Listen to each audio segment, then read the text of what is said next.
নমস্কার, আমি ডক্টর শম্পা দাস। আজ কথা বলবো আমাদের প্রচলিত কিছু কুসংস্কার নিয়ে। দাঁতের ডাক্তার হবার সুবাদে আমরা একটা দীর্ঘ সময় আমাদের ক্লিনিকে আমাদের পেশেন্টদের সাথে কাটিয়ে থাকি। ওনাদের মুখ থেকেই আমরা বিভিন্ন কুসংস্কারের কথাও শুনে থাকি। তো তারই মধ্যে অন্যতম হলো দাঁতের পোকা। আজ ওই নিয়ে কিছু কথা বলবো। কিছু মানুষ মনে করেন আমাদের দাঁতের মধ্যে পোকা হয় এবং এই পোকাগুলোই ভেতরে কামড় দেয়, সেই কারণে দাঁতে ব্যথা হয়, যন্ত্রণা হয় বা ভেতরে কটকট করতে থাকে, এরকম অনেক রকমের অনুভূতি তৈরি হয়।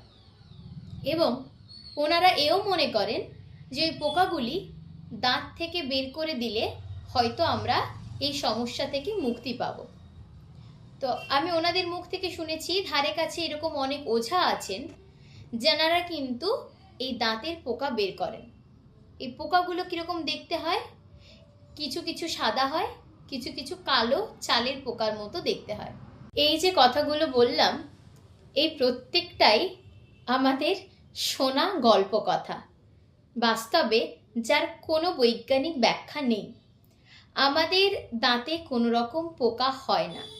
যা হয় তা দাঁতে জমে থাকা খাবার জমে সেখান থেকে সৃষ্ট ব্যাকটেরিয়া।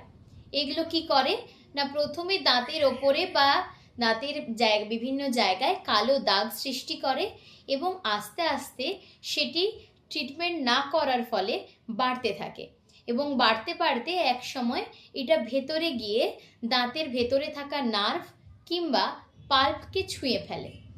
এই নার্ভ কিংবা পাল্পকে ছুঁয়ে ফেলার ফলেই শুরু হয় ব্যথা, যন্ত্রণা এবং বিভিন্ন রকম অনুভূতি। তো তখন কি করতে হবে না, আপনাকে ট্রিটমেন্ট করাতে হবে। তাই সবার উদ্দেশ্যে আমার অনুরোধ, এই সমস্ত কুসংস্কার থেকে দূরে সরে থাকুন। যদি আপনার দাঁতে কোনো রকম অসুবিধে হয়, তৎক্ষণাৎ ডেন্টিস্টের সাথে যোগাযোগ করে তার সুচিকিৎসা করান। তাহলে এই সমস্ত ভুল ধারণা থেকে আমরা দূরে সরে থাকতে পারবো এবং সমাজকে কুসংস্কার মুক্ত করতে পারবো। নমস্কার।